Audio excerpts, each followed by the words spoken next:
السلام علیکم ملګرو. پاکستان کرکټ ټیم په یو بل مشکل کې راګیر شو. د پاکستان د ورلد کپ لپاره تیاری هم ونه شوه. دا شرم په خلافاتو انډیا چې کوم دی د اوسه پورې د پاکستان لوبغاړو ته داسې جرنالستانو ته کم پوره سټاف چې نو نه یو لوبغاړي ته هیڅ چاته هم ویزا نه ده جاری کړې. پاکستان واحد داسې ټیم دی چې د اوسه پورې وته د انډیا حکومت ویزا نه ده جاری کړې. نو چې کم نه ټیمونه لري په ورلد کپ کې شرکت کوي نو هغه ټول ته چې کم دی د انډیا د حکومت د طرفه ویزې جاری شوې دي.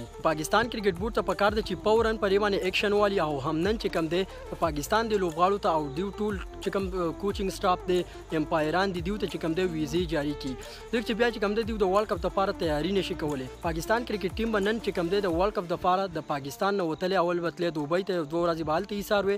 د دوبۍ نه بعد به چې کم دی بیا ډایرکټ له انډیا ته روز پوری د انډیا حکومت پاکستان لوبغاړو ته ویزې نه دي جاری کړي. دا چې کم دی د انډیا د حکومت او د کرکټ بورډ لپاره هم د شرم یو خبره ده ځکه چې هغه چې کم دی په خپل ملک په خپل هیواد کې چې کم دی ورلد کپ کوي او بیا هم چې کم دی په کرکټ کې سیاست ګډوډ کوي. پاکستان لوبغاړو ته د اوسه پورې چې کم دی ویزې نه دي جاری کړي. د انډیا حکومت ته پکارو چې ویلکم یې وته کړی د ټول نه مخکې د پاکستان لوبغاړو ته ویزې جاری کړي وي. انډیا والا چې کم دی په کرکټ کې چې کم دی سیاست را ګډوډ کوي نو دغه وجه ده چې د اوسه پورې د پاکستان لوبغاړو ته ویزې نه دي میلاو شوي.